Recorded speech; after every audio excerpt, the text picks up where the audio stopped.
ये कहानी है एक 6 साल की बच्ची इसाकू की, जो एक याकुजा फैमिली यानी गैंगस्टर की फैमिली से बिलोंग करती है। और हाल ही में उसके मॉम डैड एक कार एक्सीडेंट में गुजर गए हैं, जिसके बाद याकुजा फैमिली में अब उसकी देखभाल करने के लिए उसके दादाजी, जो गैंग के लीडर भी हैं, एक घर में लाते हैं।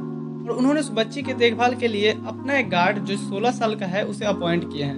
अब याकुजा फैमिली से होने की वजह से इसाकू की कोई दोस्त नहीं बनते। और जब वो अब 16 साल की हो गई है, इन 10 सालों से उसका केयर करता आ रहा गार्ड, जो अभी 26 साल का हो गया है, उससे प्यार करने लगती है। और क्या एक याकुजा का गार्ड प्यार का मतलब भी समझ पाएगा, क्योंकि उसे तो प्यार के बारे में बस इतना ही पता है। नोटी हो रहा। कहानी की शुरुआत होती है जहां इसाकू के दादाजी उसे न्यू घर लाके अपने सबसे काबिल गार्ड से मिलाते हैं, काया, जो उसका साया बन के हमेशा हिफाजत करने की बात कहता है। शुरू शुरू में तो कोई भी बच्ची घबराएगी ही, पर काया उसे उठा के ये वादा करता है कि वो उसका आखिरी सांस तक ख्याल रखेगा। अब इस इंसिडेंट को 10 साल बीत चुके हैं और इसाकू भी चाहती है नॉर्मल गर्ल्स की तरह लाइफ स्पेंड करना। इसीलिए वो आज हाई स्कूल से एंट्रेंस एग्जाम क्लियर करके आई है।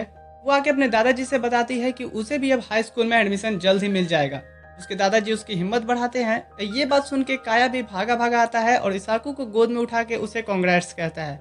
यहाँ इसाकू से कहती है कि वो अब बच्ची नहीं है, और वैसे भी मैंने दूर के हाई स्कूल में इसलिए एडमिशन लिया है क्योंकि जरा सा भी किसी को पता चलता है कि मैं याकुजा फैमिली से हूँ तो कोई मेरा दोस्त नहीं बनता, और मैं इस बार बिल्कुल नॉर्मल लड़की की तरह लाइफ स्पेंड करने वाली हूँ। वो सभी चीजें जो एक लड़की अपने हाई स्कूल लाइफ में एक्सपीरियंस करती है, मैं भी करना चाहती हूँ। और हाँ, अपना पहला प्यार भी। फिर सीन शिफ्ट होता है जहाँ इसाकू अपने स्कूल के ओपनिंग सेरेमनी के बाद लड़के लड़कियों को बात करते देखती है, और उसे समझ में नहीं आ रहा था कि वो कैसे बात करे, किससे करे। तभी वो कुछ लड़कों से टकरा जाती है और जमीन पे गिरने ही वाली होती है, तभी कोई लड़का आके उसका हाथ पकड़ लेता है। जैसे ही इसाकू को फील होता है कि उसे किसी लड़के ने संभाला है, उसे तो लगता है कि बस इसी की तो मैं तलाश कर रही थी। और जैसे ही वो उसे थैंक्स कहते हुए मुड़ती है, देखती है तो ये तो काया है, जो स्कूल यूनिफॉर्म में उसके स्कूल तक पहुंच गया है। वो इस बारे में उससे बात करने बाहर ले आती है कि तुम अंकल हो के टीनेजर्स के स्कूल में क्या कर रहे हो। काया कहता है कि अंकल, मैं अभी 26 साल का ही हूँ, और वैसे भी मुझे और दादाजी को तुम्हारी फिक्र हो रही थी क्योंकि स्कूल बहुत दूर है। इस पर इसाकू गुस्से से कहती है, तो फिर तुम डेली पिकअप करने भी तो आ सकते हो, एडमिशन लेने की क्या जरूरत थी। काया कहता है क्योंकि यहाँ लड़के हैं। ये सुन के इसाकू का रंग उड़ गया। काया कहता है कि और तुमने कहा था कि तुम बॉयफ्रेंड बनाना चाहती हो, लेकिन तुम नहीं समझती। उसकी इतनी प्रोटेक्टिव बात सुन के इसाकू उसे गुस्से से कहते हुए चली जाती है, स्कूल में तुम मेरे साथ मत रहना बस। इसके बाद हम वही फ्लैशबैक देखते हैं जहां एलिमेंट्री स्कूल में इसाकू की फ्रेंड उससे दूर होने लगी थी, जब उन्हें पता चला था कि इसाकू एक गैंगस्टर की पोती है। अब हम वापस प्रेजेंट में क्लासरूम के अंदर का सीन देखते हैं जहां इसाकू कहती है कि मैं बस थोड़ी देर के लिए बाहर क्या गई, सब ग्रुप बना लिए। और फिर वो अपसेट होकर टेबल पे सर रखते हुए ये सोचती है कि ऐसे जरूर कोई मुझसे बात करने आएगा, और उसकी ये ट्रिक काम करे उससे पहले ही काया आता है, उससे पूछता है कि वो ऐसे क्यों बैठी है। अभी यहाँ दो और लड़के इसाकू की तरफ बढ़ रहे थे जान पहचान करने, जिन्हें काया रास्ते में ही रोक देता है और उनसे कहता है कि हम बचपन से दोस्त हैं, मेरा नाम काया है और मैंने अभी अभी तुमको धमकाया है। जिससे इसाकू वापस उससे डांटती है और वो दोनों लड़के इन्हें अजीब है बोल के चले जाते हैं। थोड़ी देर बाद टीचर आती हैं और कहती हैं, चलो बच्चों, आज हम क्लास रिप्रेजेंटेटिव चूज करने वाले हैं, मॉनिटर समझ लो, हाथ उठाओ कौन बच्चा बनना चाहेगा। यहाँ इसाकू सोच रही होती है कि यही मौका है ज्यादा से ज्यादा दोस्त बनाने का, और वो इस असमंजस में थी कि हाथ उठाए या नहीं उठाए। इधर उसकी तरफ काया देख के समझ जाता है कि इसाकू का पूरा मन है, इसलिए वो अपना हाथ उठा देता है, जिसे देख इसाकू भी अपना हाथ उठाती है। अब टीचर दोनों को उनका पहला टास्क देते हैं, स्पोर्ट्स के लिए स्टूडेंट्स को सिलेक्ट करना। यहाँ काया सभी स्टूडेंट्स के नाम जानता था, पता नहीं कैसे, और एक एक करके वो सभी को उनके फिजिकल एबिलिटीज को देख के उन्हें स्पोर्ट्स के लिए चूज करता है। अब एक गैंगस्टर को ऐसे बिहेव करते देख इसाकू सोचती है कि वाह, क्या एक्टिंग कर रहा है। वो इसाकू को भी सिलेक्ट करता है वॉलीबॉल के लिए। सीन शिफ्ट होता है नाइट में, जहां इसाकू उदास लेटी हुई थी क्योंकि उसे लग रहा था कि काया स्कूल आके सब खराब कर दिया और खुद 26 साल का होके अपना इंप्रेशन जमा आया है। यहाँ वो अपनी गलती भी एडमिट करती है कि वो अपने एक्सप्रेशंस बाहर नहीं ला पाती किसी के सामने। काया उसे फिर हक करते हुए इनकरेज करता है और कहता है कि तुम बहुत ही क्यूट हो, तुम भी बहुत से अच्छे फ्रेंड्स बना लोगी, खुद को बस थोड़ा सा टाइम दो। सीन शिफ्ट होता है अगले मॉर्निंग में, जहां इसाकू अपने कुछ सर्वेंट्स को कहती है कि उसकी वॉलीबॉल प्रैक्टिस में उसकी हेल्प करें, और गलती से वो बॉल इसाकू के कंधे पे लग जाती है, जिसके बाद काया आके उसे पीछे से लगा देता है। फिर काया अपने निगरानी में इसाकू को प्रैक्टिस कराता है। सीन शिफ्ट होता है स्कूल में, जहां कुछ लड़कियां इसाकू की हाथ पे प्रैक्टिस से आई चोट को नोटिस करती हैं। और जब उन्हें पता चलता है कि इसाकू इसलिए ज्यादा प्रैक्टिस पे ध्यान दे रही है क्योंकि वो चाहती है अपनी टीम को जिताना, जिससे लड़कियां उससे इम्प्रेस होती हैं, और इधर काया लगातार उस पर नजर बना के रखे रहता है। और जब वो देखता है कि इसाकू लड़कियों के बीच है तो वो बाहर आके फूफू करने लगता है। मैच स्टार्ट होता है और इसाकू के हाथों पे पहले राउंड में ही चोट आ जाने के कारण वो दूसरे राउंड में अपने किक से पॉइंट्स स्कोर करती है और फिर अपनी टीम को जीत भी दिलाती है। और काया ये नोटिस कर लेता है कि उसके हाथों में कुछ प्रॉब्लम है, तो वो सभी के बीच में से उसे उठा के नर्सेस ऑफिस ले भागता है। यहाँ वो आके उसकी पट्टी करता है और इसाकू कहती है कि मैं ठीक हूँ, अच्छा मैं कैसा खेली? इस पर काया कहता है खेली, ओ हाँ बढ़िया। यहाँ इसाकू कहती है कि इसे तो मेरी परफॉर्मेंस की पड़ी ही नहीं है। यहाँ काया कहता है कि मैं उस पल को सोच के उदास हो जाता हूँ जब तुम्हें मेरी जरूरत नहीं होगी। इस पर इसाकू कहती है कि और आखिर इसका क्या मतलब था? काया कहता है कि इसे तुम घोंसले से उड़ जाने वाले चिड़िया से समझ सकती हो। इसाकू यहाँ मन में सोचती है कि मैं तुमसे दूर तो जाना चाहती हूँ पर नहीं जा पाती, मेरी दुनिया हमेशा तुम्हारे आसपास ही घूमती रहती है। सीन शिफ्ट होता है अगले दिन स्कूल में, जहाँ उसे कुछ लड़कियां बाय कह के घर को निकलती हैं। यहाँ इसाकू को लगता है कि चलो आखिर मेरे भी कुछ फ्रेंड्स तो बन ही गए। अभी यहाँ काया उससे कहता है कि मैं थोड़ी देर में बाथरूम से आया, उसके बाद घर निकलते हैं। उसके जाते ही एक लड़का तोमारू आके इसाकू से पूछता है कि क्या तुम दोनों एक दूसरे को डेट कर रहे हो? यहाँ इसाकू घबरा के कहती है कि नहीं, हम बस बचपन से साथ रहते हैं। तोमारू फिर उसे उसके बॉयफ्रेंड के बारे में पूछता है। इसाकू का तो कोई है ही नहीं तो वो क्या बताए। फिर वो उससे उसका इंस्टाग्राम हैंडल मांगता है। इसाकू हिचकते हुए कहती है कि इंस्टाग्राम आईडी तो है पर मैंने कुछ पोस्ट नहीं किया क्योंकि मुझे नहीं आता है, और मन ही मन सोचती है कि इसे क्या बताऊं कि मेरे दोस्त ही नहीं है। मारू कहता है कि कोई बात नहीं, मैं तुम्हें सिखा दूंगा। उनकी बातें काया आते हुए सुन लेता है और गुस्से से एक ऑफिस में आता है और कहता है कि वो लड़का तुम्हारू इसाकू से इंस्टाग्राम आईडी ले रहा है। उनमें से एक कहता है तो अच्छी बात है ना, ये तो उनकी उम्र ही है बातें करने का। काया फिर अपनी गन उस पर पॉइंट करते हुए कहता है कि मुझे कुछ भी शुरू होने से पहले ये सब रोकना है। सीन शिफ्ट होता है अगले दिन, जहां घर बैठकर इसाकू सोच रही होती है कि क्या सही में काया मेरी फिक्र सिर्फ एज अ पेरेंट करता है। तभी उसे तुमारू का मैसेज आता है कि यहाँ भी फ्रेंड बन के अच्छा लगा। इसाकू और तुमारू फिर बातें करने लगते हैं और इसाकू सोचती है कि ये तो सही में एक टीनेज फ्रेंड्स कन्वर्सेशन की तरह है, अच्छा होगा कि मैं इस लड़के के प्यार में पड़ जाऊं। अगले दिन स्कूल के हॉल में तुमारू इसाकू को ग्रीट करता है। तभी उसके मुंह के आगे काया डस्टर साफ करने लगता है और कहता है बुरा मत मानना, आज मेरा दिन है। इसके बाद वो इसके करीब आके कहता है कि अगर तुम इसाकू का पीछा छोड़ दो तो मैं तुम्हारी सेटिंग किसी खूबसूरत लड़की से करवा दूंगा। उनकी ये फुसफुसाहट और काया के बिहेव देख के इसाकू गुस्से से कहती है बस करो, आखिर तुम किस सेटिंग के बारे में बात कर रहे हो। वो फिर काया की तरफ से तुमारू से माफी मांगती है तो तुमारू कहता है कोई बात नहीं, उसे बिल्कुल बुरा नहीं लगा। सीन शिफ्ट होता है जहाँ रात में बैठ के इसाकू तुमारू के कुछ पोस्ट देख रही होती है। अभी गलती से वो एक पोस्ट को लाइक कर देती है, फिर जल्दी से ही उसे अनलाइक करती है, जिसके बाद उसे तुमारू का मैसेज आता है जो कहता है कि तुम्हें अगर पोस्ट अच्छा लगे तो तुम लाइक कर सकती हो, और तुमने तो अभी तक कुछ पोस्ट ही नहीं किया। इसाकू कहती है कि उसके पास कुछ है ही नहीं अच्छा पोस्ट करने को, तो तुमारू से कहता है कि कोई बात नहीं। फिर तुमारू उसे इनवाइट करता है घूमने चलने और ढेर सारे फोटोज लेने के लिए। इसाकू सोच रही होती है कि यही लाइफ तो मुझे जीना था।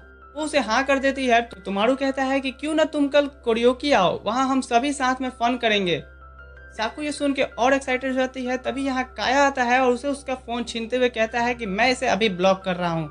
इसाकू उसे ऐसा ना करने बोलती है और फिर अपना फोन उसे वापस लेने जाती है, जिससे वो काया के ऊपर गिर जाती है। वो दोनों एक दूसरे के काफी पास थे। काया उससे कहता है कि तुम अभी इन सब चीजों के लिए रेडी नहीं हो, और वो लड़का वो तो बिल्कुल नहीं। इस पर इसाकू कहती है कि अच्छा तो तुम ही बताओ कि मुझे कैसे लड़के को डेट करना चाहिए। काया कहता है कि वो जो ग्रेजुएट हो चुका है, जिसके पास एक जॉब है, जो एक अच्छी रिच फैमिली से है, जिसकी पर्सनालिटी एक एथलीट की तरह है। इस पर इसाकू उससे गुस्सा होते हुए कहती है कि तुम पागल हो क्या, ऐसे तो वर्ल्ड की आधी लड़कियां कुंवारी ही मर जाएंगी, तुम जाओ मैं खुद डिसाइड कर लूंगी। इसके बाद वो तुमारू के कोरियोकी इनविटेशन को भी एक्सेप्ट कर लेती है। सीन शिफ्ट होता है अगली सुबह, जहाँ इसाकू काया से छिपते छिपाते हुए घर से निकलती है। रास्ते में उसे तुमारू और उसके दोस्त मिलते हैं, जहां वो लोग कुछ पिक्चर्स लेते हैं और इसके बाद सभी कोरियोकी की तरफ निकलते हैं। कोरियोकी पहुंच के सभी एंजॉय करते हैं, जहां एक लड़की के ड्रिंक पूछने पे इसाकू उसे एप्पल जूस मंगवाती है। वो लोग यहाँ गाना गाते हैं और इसाकू सभी को ऑब्जर्व कर रही थी। तभी वो देखती है कि एक लड़की सिगरेट निकाल के फूफू करने लगती है, तो दूसरी लड़की अपने बैग से बियर की बोतल निकालती है और एक तरफ दो लड़के लड़कियां मोमेंट्स एंजॉय करने लगते हैं। इसाकू ये सब देख घबरा के घर निकलने पड़ती है। तभी यहाँ तुमारू नशे की हालत में उससे आके कहता है कि मैंने जब से तुम्हें देखा है तुमसे सच्चा वाला प्यार हो गया है, मुझे एक किस दो ना। तुमारू इससे पहले उसके साथ जबरदस्ती करे उससे पहले ही काया यहाँ आ जाता है और उसके सर को टेबल में तब तक पटकते रहता है जब तक इसाकू उसे रुकने नहीं कहती। फिर वो बाकियों को वार्न करके इसाकू को लेकर चला जाता है। फिर वो उसे कार में लाके पूछता है कि उसने कुछ किया तो नहीं। इसाकू कहती है कि नहीं। घर जाते समय इसाकू सोचती है कि वो सही में बेवकूफ़ की तरह ऐसे ही प्यार को ढूंढने निकल पड़ी थी और गिल्टी महसूस करने लगती है। तभी यहाँ काया उसे हक करते हुए कहता है कि मुझे उसे और पीटना चाहिए था ना। इसाकू तभी काया से पूछती है कि आखिर तुमने मुझे ढूंढा कैसे। काया बताता है कि जीपीएस जो मैंने तुम्हारे फोन में लगा रखा है। इसाकू यहाँ फिर से खुद को ओवर प्रोटेक्टिव महसूस करने लगती है और कहती है कि ऐसे पीछा मत किया करो। अभी वो देखती है कि वो काया के शर्ट पे अपने लिपस्टिक का दाग छोड़ दी है। काया उससे पूछता है कि आखिर तुमने इतना मेकअप क्यों किया है। इसाकू कहती है क्योंकि मैं आज बाहर जाने वाली थी ना। क्यों, मैं अच्छी नहीं लग रही। काया उसे देखे जा रहा होता है। इसाकू से कहती है कि मुझे ऐसा घूरना बंद करो, मैं काफी थक गई हूँ इसलिए सो रही हूँ। यहाँ काया सोचता है कि मुझे समझ में नहीं आ रहा कि मैं क्या करूँ। सीन शिफ्ट होता है जहाँ इसाकू काया के मंथली टेस्ट पेपर दिखाते हुए पूछती है कि आखिर तुम पढ़ाई को लेकर सीरियस क्यों नहीं हो, तुम्हें 0 मिला है। इस पर काया कहता है कि हाँ, पर मुझे मार्क्स लाने की जरूरत क्या है। इस पर इसाकू और गुस्सा होते हुए कहती है कि क्योंकि यहाँ तुम एक स्टूडेंट हो और स्टूडेंट का काम होता है अच्छे मार्क्स से पास होना। फिर इसके बाद वो काया को रीटेस्ट देने के लिए लाइब्रेरी लाके पढ़ाने लगती है। कुछ देर बाद वहाँ 2 लड़कियां आके उन्हें ज्वाइन करने की रिक्वेस्ट करती हैं। इसाकू सोचती है कि चलो ये भी फीलिंग्स अच्छा है क्लासमेट्स के साथ बैठना। काश काया भी मेरा क्लासमेट होता तो चीजें आसान हो जाती। तभी वो नोटिस करती है दोनों लड़कियां काया से अलग ही टॉपिक पे बात करने लगती हैं। बातें करते करते वो काया से पूछती हैं कि क्या वो इसाकू को डेट कर रहा है। इस पर काया जवाब देता है कि नहीं, कभी नहीं। यहाँ इसाकू सोचती है कि उसने मुझे तो मेरी मर्जी के बगैर ही रिजेक्ट कर दिया। इसके बाद हम देखते हैं काया एक जगह से निकलता है जहाँ उसे एक लेडी रुकने के लिए कहती है और काया उसे किस करते हुए कहता है कि उसे कल स्कूल जाना है। ये सुन के वो लेडी हैरान हो गई। घर जाते समय उसका ड्राइवर कहता है कि क्या आपने स्कूल के लिए उस खूबसूरत लड़की को इम्पोर्टेंस नहीं दिया। और काया कहता है कि अब उसकी लाइफ में एक ही इम्पोर्टेंट लड़की है, वो है इसाकू। घर आके वो इसाकू से मिलता है तो इसाकू को काया की बॉडी से लेडीज परफ्यूम की स्मेल आती है, जिसके बाद उसका मूड खराब हो जाता है। काया उससे पूछता है कि क्या तुम मुझसे इसलिए नाराज हो क्योंकि मैं पढ़ाई ठीक से नहीं कर रहा। अगर ऐसी बात है तो मैं अच्छा करके दिखाऊंगा। फिर इसाकू उसे पढ़ाने तो बैठती है पर काया उसे अच्छे ग्रेड्स लाने के बदले रिवॉर्ड मांगता है। इसाकू कहती है कि अगर तुमने अच्छा मार्क्स लाया तो तुम मुझसे कोई भी रिवॉर्ड ले सकते हो, क्योंकि उसको लगता था कि काया के ग्रेड्स बेहतर तो नहीं होने वाले, वो रीटेस्ट में भी फेल ही होगा। वो पानी लेकर के जब वापस आती है तो देखती है कि काया वहीं पे सो गया है। वो आके उसकी धड़कनें देखने लगती है कि ये जिंदा तो है ना। फिर वो भी वहीं पे सो जाती है। अगली सुबह उसके मुंह के सामने काया उसे गुड मॉर्निंग कहता है, जिससे वो घबरा के उठती है। ब्रेकफास्ट करते हुए काया उसे कहता है कि आज से वो पढ़ाई को भी सीरियसली लेगा। रीटेस्ट के रिजल्ट्स आते हैं जहां इस बार काया ने सही में अच्छे मार्क्स लाए थे। इसके बाद वादे के मुताबिक काया इसाकू से अपनी रिवॉर्ड डिमांड करता है। इसाकू कहती है कि ठीक है, बोलो क्या चाहिए। काया कहता है कि मैं तुम्हें किस करना चाहता हूँ। इसाकू पूछती है पर क्यों। काया इससे पहले कुछ कहता है, इसाकू उसे नर्वस होकर मना कर देती है। काया फिर डिसाइड करता है कि वो दूसरी रिवॉर्ड डिमांड करेगा और उसमें वो इस संडे काया को साथ में जू घूमने चलने के लिए कहता है। वो दिन आता है और काया इसाकू से कहता है कि तुम्हें जानवर पसंद है ना। 8 साल बीत गए जब मैं तुम्हें यहाँ लाया था और अब देखो तुम तो बाघ से भी नहीं डरती हो। इसाकू कहती है हाँ, क्योंकि अब मैं बड़ी हो गई हूँ। फिर इसके बाद इसाकू को कोआला दिखाने के लिए ले आता है जहाँ पे काफी भीड़ थी, जिस वजह से वो इसाकू को गोद में उठा के कोआला दिखाता है। जिसके बाद वो लोग एक जगह पे बैठ के खाना खाते हैं जो काया बना के लाया था। यहीं पे वो उसकी एक खरगोश के साथ फोटो लेती है जिसे काया इसाकू की तरह ही प्यारा बता रहा होता है। यहाँ इसाकू को रियलाइज होता है कि वो किस वाली बात काया ने उसे इसलिए भी कही होगी क्योंकि वो उसे बचपन से एज अ पेरेंट की तरह भी तो केयर करते आया है। अब यहाँ पहली बार इतनी बड़ी हील सैंडल पहनने के कारण इसाकू के पैरों में सूजन आ गए थे। वो उसके पैरों को देखते हुए कहता है कि तुम आज काफी सुंदर दिख रही हो। यहाँ इसाकू सोचती है कि उसने आज हर एक छोटी से छोटी चीजें मैनेज करके पहनी है सिर्फ इसलिए ताकि एक बार काया उसे कॉम्प्लीमेंट दे दे। फिर वो उसे उठा के ले जाने के लिए पूछता है पर इसाकू मना कर देती है तो वो उसका हाथ पकड़ के संभालते हुए ले जाने लगता है। रास्ते में वो उससे किस वाले रिवॉर्ड के लिए सॉरी कहता है क्योंकि उसके लिए किसी लड़की को किस करना आम बात है। ये सुन के इसाकू फिर से उसे नाराज होकर हाथ छुड़ा लेती है। यहाँ काया कहता है पर मेरे लिए ये पहली बार था जब मैं किसी को किस करने के लिए कहा हूँ। यहाँ इसाकू सोचती है कि ये गलत है क्योंकि अगर मैंने ये किया तो फिर मेरे पीछे मुड़ने के रास्ते बंद हो जाएंगे। दूसरे ही पल वो ये सोचती है कि पीछे मुड़ना किसको है, वो हमेशा से तो यही चाहती आई है। वो फिर उसे मंजूरी दे देती है पर 1 सेकंड बाद ही वो मना करते हुए वहां से भागने लगती है। भागते हुए उसके हैट वहीं पे नीचे गिर जाते हैं, जिसे जैसे ही काया उठाता है उसके पीछे से कोई आदमी उस पर गन पॉइंट कर देता है, जिसके बाद हम गन फायर के साउंड सुनते हैं और इसाकू भी भाग के वापस आती है जहाँ काया के सामने वो आदमी गिरा हुआ था और उसकी भी हाथ से गोली छू कर निकल गई थी। इसके बाद हॉस्पिटल के बाहर इसाकू काया का निकलने का वेट कर रही होती है, ये सोचते हुए कि वो काया के इस डार्क साइड को तो भूल ही गई थी। काया बाहर आके दर्द होने का नाटक करता है तो इसाकू उसे एक टपली मारती है उसे ऐसा करने के लिए।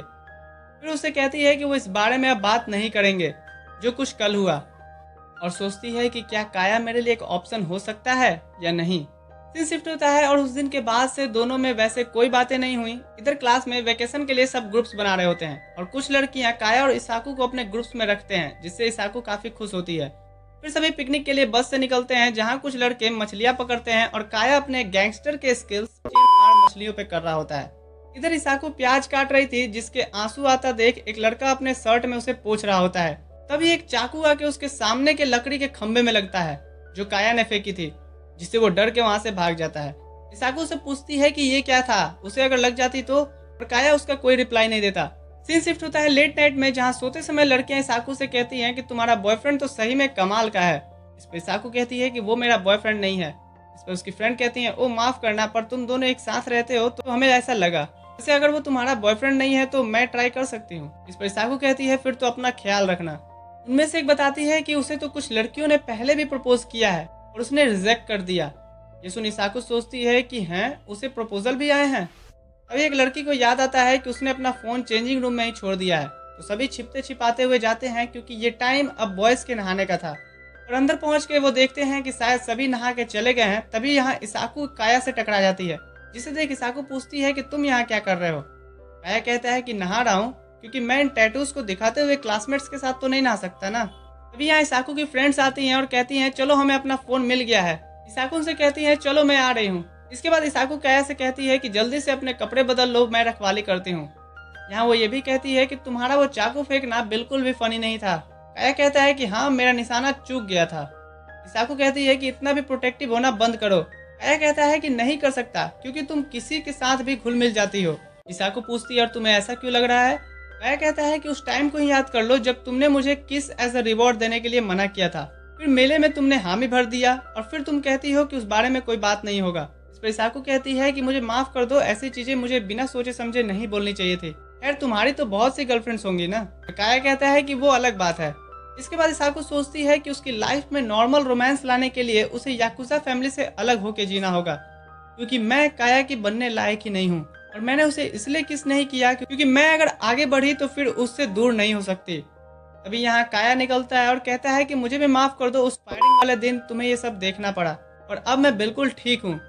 तभी यहाँ टीचर्स के नहाने का टाइम हो जाता है और दोनों एक ही बाथरूम में उनके चले जाने तक छिपे रहते हैं और फिर उनके जाने के बाद सभी अपने अपने रूम में चले जाते हैं। सीन शिफ्ट होता है अगले मॉर्निंग, जहाँ सभी टीचर्स स्टूडेंट को वर्कआउट करा रहे थे। तो एक लेडी टीचर आके काया की बॉडी को देख के कहती हैं कि वाह क्या कमाल की बॉडी है। काया कहता है और आपकी भी। टीचर कहती है पर तुमने कब देखा। काया उनसे कहता है कि मैंने इमेजिन किया, क्या मैं देख सकता हूँ कि मैंने सही इमेजिन किया या नहीं। तभी यहाँ इसाकू आती है, उससे कहती है कि ये क्या कर रहे हो, तुम तो खुलेआम टीचर्स के साथ फ्लर्ट करने लगे। इसके बाद सब बीच किनारे मस्ती कर रहे होते हैं और इधर इसाकू एक हुडी वाले सस्पिशियस मैन को नोटिस करती है जो काया के आसपास घूम रहा होता है। वो फिर उसका पीछा करती है और उसे काया के पास आता देख उस पे एक तरबूज फेंक के मारती है। काया यहाँ इसाकू को बताता है कि ये मेरा बॉडीगार्ड है ताकि उस दिन की तरह कोई मेरे पे पीछे से अटैक ना करे। इसाकू उससे माफी मांगती है। वापस आने पे उसकी क्लासमेट पूछती हैं कि तुम कहाँ चली गई थी, तुमने तो तरबूज तोड़ना मिस ही कर दिया। इसाकू मन में ही सोचती है कि नहीं, मैंने तो तुम लोगों से अच्छा ही तोड़ा। तभी यहाँ एक लड़की की सनस्क्रीन खत्म हो जाती है तो इसाकू कहती है कि मेरे पास है, मैं लेके आती हूँ। और वो फिर कैंप से सनस्क्रीन लाने जाती है, जहाँ दो गुंडे आके उससे कहते हैं कि तो तुम ही सेनागाकी की पोती हो, और उसे पकड़ के कार में ले जाने लगते हैं। इधर काया इसाकू के बारे में उन लड़कियों से पूछता है तो उसे पता चलता है कि इसाकू सनस्क्रीन लेने गई है। वो कैंप में आके देखता है जहाँ सनस्क्रीन तो वहीं पर पड़ी थी पर इसाकू नहीं थी। उसका बॉडीगार्ड आके बताता है कि उसने 2 सस्पिशियस आदमी को बीच पे घूमते हुए देखा था, ये शायद उन्हीं का काम होगा। काया उसे एक पंच मारते हुए कहता है तो फिर तुम उन दोनों पे नजर क्यों नहीं रखे। वो गिरते हुए कहता है पर मैं तो आपका बॉडीगार्ड हूँ ना। इधर कार में दोनों गुंडे बात करते हुए जा रहे होते हैं, पर अगर इसका दादा को पता चल जाएगा तो फिर तो गैंग वॉर स्टार्ट हो जाएगी ना। तो दूसरा कहता है कि नहीं पता चलेगा, काया को हम धमकाएंगे इसे सीक्रेट रखने के लिए। तभी कार चेज शुरू हो जाती है और काया पीछे से गन पॉइंट करते हुए इन्हें गाड़ी रोकने के लिए कहता है। वो इनके बराबर में आके ड्राइवर पे गन पॉइंट कर देता है और उसे कार रोकने के लिए कहता है। उनमें से एक टकला इसाकू को पकड़ के उस पर गन पॉइंट कर देता है, ये कहते हुए कि अगर तुमने शूट किया तो ये तो गई काम से। इससे काया और भी ज्यादा गुस्सा हो जाता है और काया कुछ करे उससे पहले ही साकू उस टकले को जोर से धक्का मारती है और मौका पाते ही काया उसे एक लात मारता है जिससे कार अनबैलेंस होकर पानी में गिर जाती है। काया भी उस कार के साथ पानी में जाता है और इसाकू को बचा के बाहर निकालता है और उन दोनों किडनैपर्स को तो तैरना भी नहीं आता था। बाहर आके काया उसे हक करते हुए पूछता है कि तुम ठीक तो हो ना। इसाकू उसे थैंक्स के साथ साथ उसे सुनाती भी है हमेशा ऐसे पागलपन करने के लिए और फिर उससे आगे से ऐसे किसी खतरे में ना पड़ने का प्रॉमिस मांगती है, ये जानते हुए भी कि काया का यही काम है। काया भी प्रॉमिस करता है ये कहते हुए कि मैं पूरी कोशिश करूंगा कि मैं अपनी प्यारी उंगली को ना खोऊं। जाते समय इसाकू सोचती है कि मैं काया के साथ ही रहना चाहती हूँ, मुझे फर्क नहीं पड़ता वो कोई भी हो। कैंप आके टीचर दोनों को डांट लगाती हैं और कहती हैं वाह जरा देखो तो हमारे दोनों क्लास रिप्रेजेंटेटिव ही गायब थे। काया बहाना बनाता है पर कोई फायदा नहीं होता। टीचर कहती हैं कि रात के बोनफायर और फायरवर्क्स इवेंट में तुम दोनों नहीं दिखोगे, यही तुम्हारी पनिशमेंट है, तब तक बैठ के माफीनामा लिखो। टीचर के जाने के बाद इसाकू कहती है कि मैं उस इवेंट के लिए बहुत एक्साइटेड थी और ऐसे इनकी पिकनिक खत्म होती है। अगले दिन घर पे इसाकू काया को बुला के उसे अजीब अजीब तरह से पकड़ के कुछ कर रही थी। काया कहता है कि माना तुम क्यूट हो लेकिन ये क्या कर रही हो। इसाकू कहती है कि मैं तुम्हें उठा के फेंकने की कोशिश कर रही थी। काया कहता है ओहो और क्यों, क्या मैंने कोई गलती की है। इसाकू कहती है कि नहीं मैं बस यूट्यूब पे बताई डिफेंस की ट्रिक्स तुम पे ट्राई कर रही थी जिससे मैं ऐसे किसी वर्स्ट सिचुएशंस में तुम्हारी हेल्प कर सकूं। काया कहता है कि ठीक है मैं तुम्हें सेल्फ डिफेंस की ट्रेनिंग देने के बारे में सोचूंगा। इसके बाद फिर वो बाहर जाने लगता है। इसाकू उसके हाथों में हॉलीडे होमवर्क की सीट देखती है और कहती है कि नहीं नहीं नहीं ये तुम किसी और से नहीं करवा सकते हो। काया कहता है पर मुझे ये बोरिंग लगता है। इसाकू कहती है फिर मैं तुम्हारी मदद करती हूँ।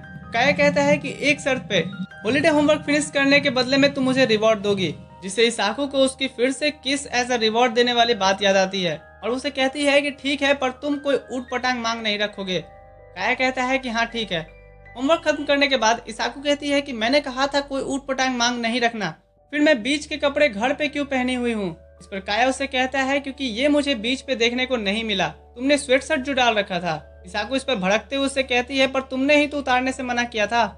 काया कहता है कि हाँ क्योंकि वहाँ और भी लड़के थे। इसाकू उसकी इंटेंट समझ नहीं पा रही थी और वो सोचती है कि जो भी हो पर मैं खुश हूँ क्योंकि मैंने ये इसलिए खरीदा था ताकि काया मुझे इस ड्रेस में देखे। तभी काया उसे बाहर दिखाते हुए कहता है कि मैंने तुम्हारे लिए फोटोजेनिक पूल फायरवर्क्स का इंतजाम किया है। जिसे देख इसाकू काफी खुश होती है और थोड़ी कंफ्यूज भी कि तुम्हें कब से इन सब चीजों में रुचि होने लगी। खैर फिर थोड़ी देर पूल में बैठने के बाद इसाकू काया से पूछती है कि क्या तुम पूल के मजे नहीं लोगे। काया पूछता है मैं। इसाकू कहती है कि हाँ तुमने इतनी मेहनत जो की है। काया कहता है कि फिर तुम मना मत करना। काया फिर अपने कपड़े उतार के सिंगल सीट वाली जगह होने की वजह से इसाकू को उठा के बैठ जाता है। इसाकू कहती है कि ये पोजीशन सही में मेरे लिए बहुत इम्प्रेसिंग है। काया कहता है कि तुम कितनी बड़ी हो गई हो। इसाकू कहती है कि dirty minded yakuza. Scene shift होता है जहाँ इसाकू अपने सभी हॉलीडे होमवर्क्स खत्म कर रही थी, तभी उसे उसके फ्रेंड्स का मैसेज आता है जो उसे साथ में कल घूमने चलने के लिए पूछते हैं। यहाँ इसाकू सोचती है कि फ्रेंड के साथ घूमने का प्लान बनाना ये तो सही में मेरे लिए एक सपने जैसा है। फिर वो उठ के अपने सर्वेंट्स के कामों को खुद से करने की जिद करने लगती है और वो उसे मना कर देते हैं क्योंकि अगर काया को पता चला तो वो गुस्सा हो जाएगा। फिर वो आके अपने बेड पे गिरते हुए कहती है कि मैं बोर हो रही हूँ, पहले मैं अकेली रह लेती थी पर अब मुझे मेरे आसपास लोग चाहिए।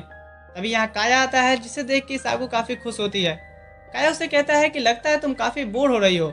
इसके बाद वो साथ में लाए जेली खाते हैं और काया उसे फेस्टिवल घूमने चलने के लिए पूछता है। इसाकू ये सुन के काफी खुश तो होती है पर उसे याद आता है कि वहाँ उनके एलिमेंट्री स्कूल की दोस्त भी होंगी जिन्होंने ही ये पता चलने पे कि मैं याकुजा फैमिली से हूँ मुझसे बात करना बंद कर दिए थे। और फिर भी करेज लेके इसाकू काया के साथ जाने के लिए रेडी होती है।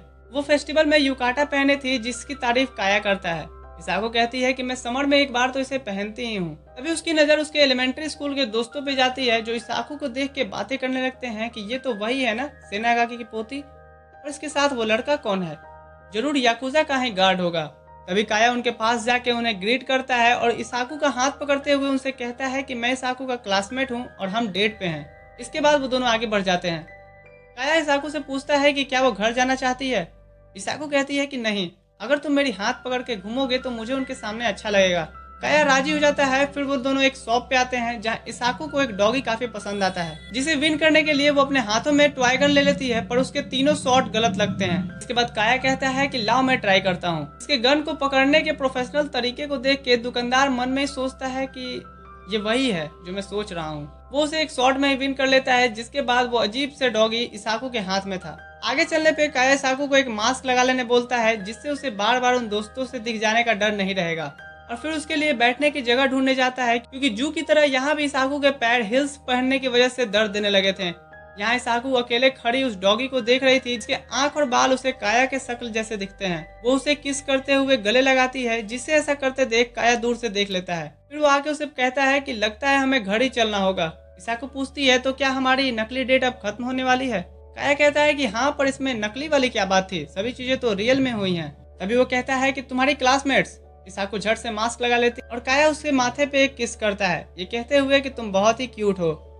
सीन शिफ्ट होता है अगले दिन, जहाँ काया इसाकू का डार्क सर्कल को देख पूछता है, क्या तुम अच्छे से सोई नहीं? इसाकू कहती है, क्योंकि आज मुझे अपने फ्रेंड्स के साथ बाहर जाने की एक्साइटमेंट थी। इसके बाद वो अपने स्कूल के उन्हीं क्लासमेट्स के साथ घूमती है, खाना खाती है, पिक्चर्स लेती है, जहाँ इसाकू काफी खुश थी कि वो भी एक नॉर्मल लड़कियों की तरह मस्ती कर रही है।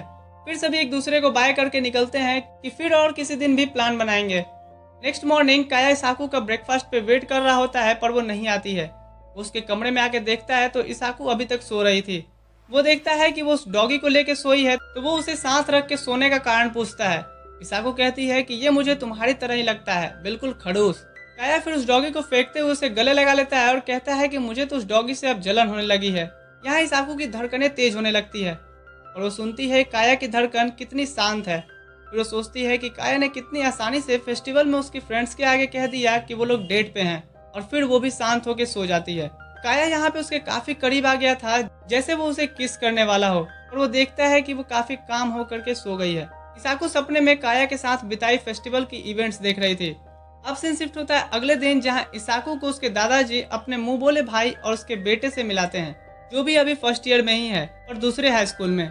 यहाँ मिक्यू इसाकू से सबसे पहले यही पूछता है कि क्या तुम्हारा कोई बॉयफ्रेंड है? तो उसके डैड उसे मुक्का मारते हुए कहते हैं कि जरा तमीज से बात करो नालायक। इधर उसकी बातें सुन काया गुस्से में था और इसाकू उसकी बातों को सुन सोचती है कि मैं इसकी पर्सनालिटी तो बिल्कुल बर्दाश्त नहीं कर सकती। सीन शिफ्ट होता है जहाँ इसाकू अपने फ्रेंड्स के यहाँ आई थी, जहाँ सभी बैठ के रोमांटिक मूवी एंजॉय कर रहे थे। मूवी एंड होने पे सभी डिस्कस करने लगते हैं अपने फर्स्ट किस के बारे में, क्योंकि मूवी का टाइटल भी कुछ ऐसा ही था। दोनों इसाकू से पूछते हैं कि क्या उसने अपना पहला किस किया है, तो इसाकू उस इंसिडेंट को याद करती है जब उसने काया को किस करने की मंजूरी दी थी पर फिर भाग गई थी, और कहती है कि नहीं, मैंने नहीं किया।